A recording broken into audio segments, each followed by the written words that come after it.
Citoyennes, citoyens, salut et fraternité, chers compagnons, bonjour. Nous sommes aujourd'hui le 19 octobre. C'est le jour des Renés. En 1977 sortait aujourd'hui l'épisode 4 de La Guerre des Étoiles, Un Nouvel Espoir. En 1983 sortait l'épisode 6 de La Guerre des Étoiles. Je voudrais commencer cette vidéo en rendant un hommage à Samuel Paty, l'enseignant qui a été assassiné par le terrorisme islamique. Je suis de ces gens que l'on définit comme étant des patriotes républicains. Je suis issu de la gauche événementiste et j'ai mal à ma République. Depuis 1989, avec Creil, nous avons laissé trop de laxisme. Nous ne pouvons plus. Nous avons eu, dans un autre cadre, un pilier de la République, un préfet assassiné par le terrorisme. Corse, nous avons des policiers qui sont attaqués par le terrorisme islamique. Nous avons aujourd'hui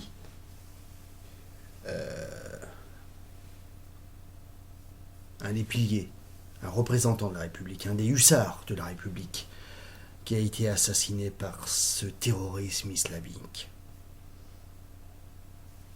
Je porte toutes les valeurs républicaines. Je porte toutes les valeurs de la République. Je porte toutes les valeurs de la France. Et je le dis avec force. Ils ne passeront pas. Ils ne nous mettront pas à terre. Il vaut mieux mourir debout que vivre à genoux. Nous ne laisserons pas le terrorisme islamique et n'importe quel terrorisme gangréner la France. Ils trouveront toujours devant eux les patriotes. Honneur et respect à cet enseignant. Honneur et respect à tous les hussards noirs de la République. Honneur et respect à toutes les forces de l'ordre. Honneur et respect aux forces armées. Honneur et respect à nos institutions républicaines. Et honte soit faite aux collabos, aux islamo-gauchistes ou aux islamo-compatibles qui ont laissé peu à peu la situation se faire. Ils en sont complices.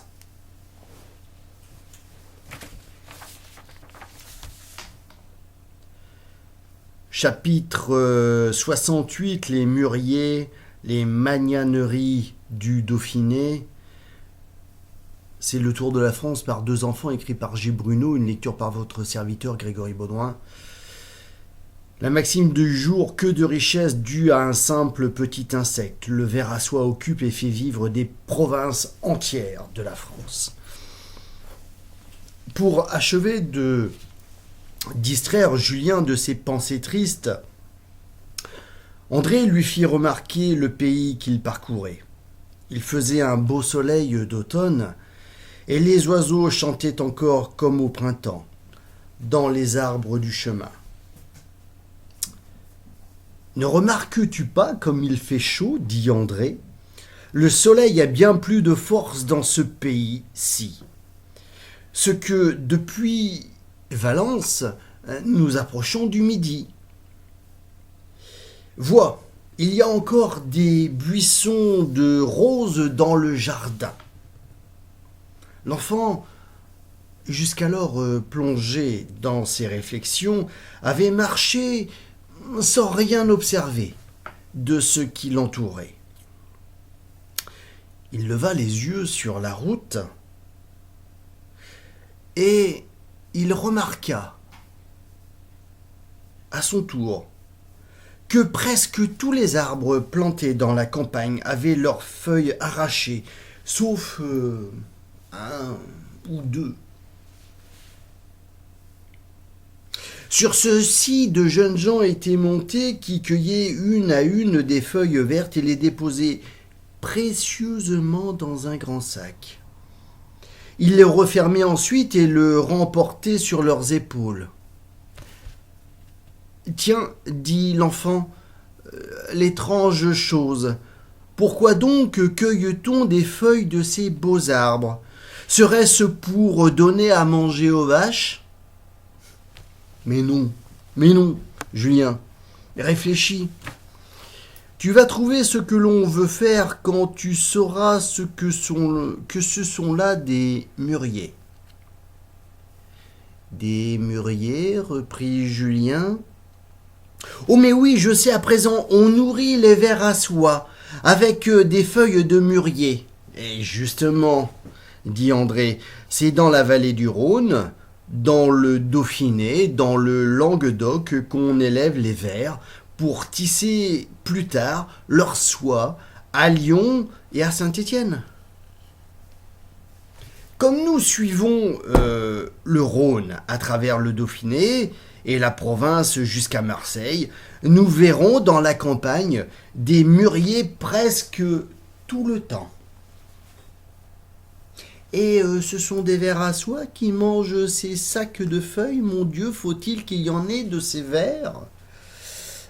Il s'est trouvé des années, m'a dit M. Gertal, où on a récolté dans la vallée du Rhône jusqu'à 28 millions de kilogrammes de cocons de soie. 28 millions de cocons de soie.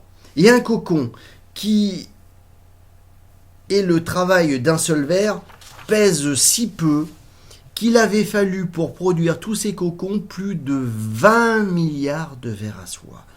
20 milliards de vers à soie, tu te rends compte? Qu'est-ce qui élève tout cela? Le sais-tu, André? Ce sont ordinairement les femmes et les filles des cultivateurs. Les chambres où on élève les vers à soie s'appellent des magnaneries, parce que dans les patois provençales, on appelle les vers à soie des magnans. Il paraît que dans ces contrées, chaque ferme, chaque maison a sa magnanerie, petite ou grande. Les vers sont là par centaines et par milliers, se nourrissent avec les feuilles qu'on leur apporte. André, nous verrons peut-être les magnaneries là où nous nous coucherons? C'est bien probable, répondit André. Alors quand le soir fut venu, les enfants demandèrent à coucher dans une sorte de petite auberge, moitié ferme et moitié hôtellerie, comme il s'en rencontre dans les villages.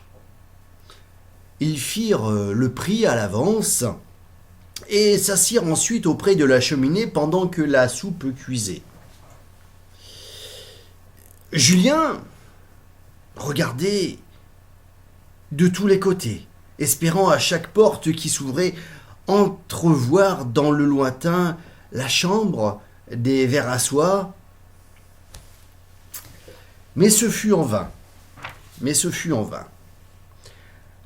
L'hôtelière était une bonne vieille qui paraissait si avenante qu'André, pour faire plaisir à Julien, se hasarda à l'interroger.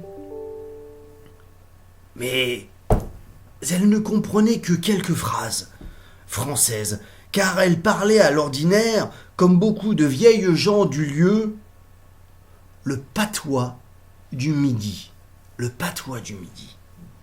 André et Julien, qui s'étaient levés poliment, se rassirent tout désappointés. Les gens qui entraient parlaient entre eux, les deux enfants assis à l'écart, ne comprenant pas un mot de ce qui se disait et se sentant bien isolés dans cette ferme qu'on eût pu qualifier d'étrangère. Le petit Julien finit par quitter sa chaise et s'approchant d'André, vint se planter debout entre les jambes de son frère. Il s'assit à moitié sur ses genoux et le regardant d'un air d'affection un peu triste, il lui dit tout bas : « Pourquoi donc tous les gens de son pays ne parlent-ils donc pas français ? C'est que tous les gens de ce pays n'ont pas pu aller à l'école. Mais dans un certain nombre d'années, il n'en sera plus ainsi. Et par toute la France, on ne saura parler que la langue de la patrie. » À ce moment, la porte d'en face s'ouvrit de nouveau. C'étaient les enfants de l'hôtelière qui revenaient de l'école. « André !» s'écria Julien, « ces enfants doivent savoir le français puisqu'ils vont à l'école. Quel bonheur ! Nous pourrons causer ensemble. » Alors voici donc la première gravure du jour. Le ver à soie sur une feuille de mûrier. Le ver à soie a environ 6 mètres 06 de long. Il est blanc avec une petite tête. Le mûrier blanc dont il se nourrit est originaire de la Chine.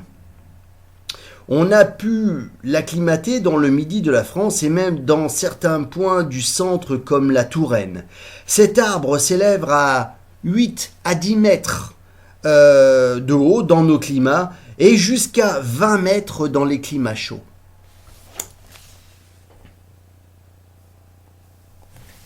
La deuxième gravure du jour où il se dit qu'une magnanerie dans le Dauphiné. Les magnaneries sont des chambres dans lesquelles on a installé les unes au-dessus des autres les clés de roseaux.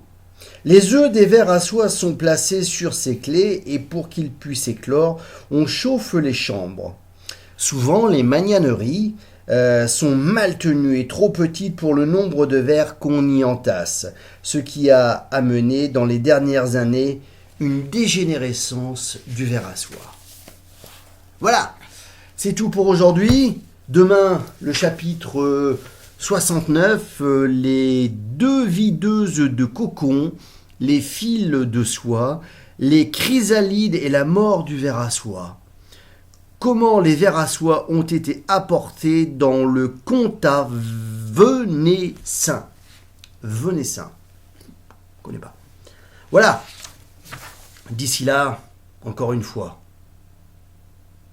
ne reculez jamais. Ne laissez jamais un pan de la République à qui que ce soit. La nature et la République ont horreur du vide. D'autres personnes prendront ce que vous laisserez.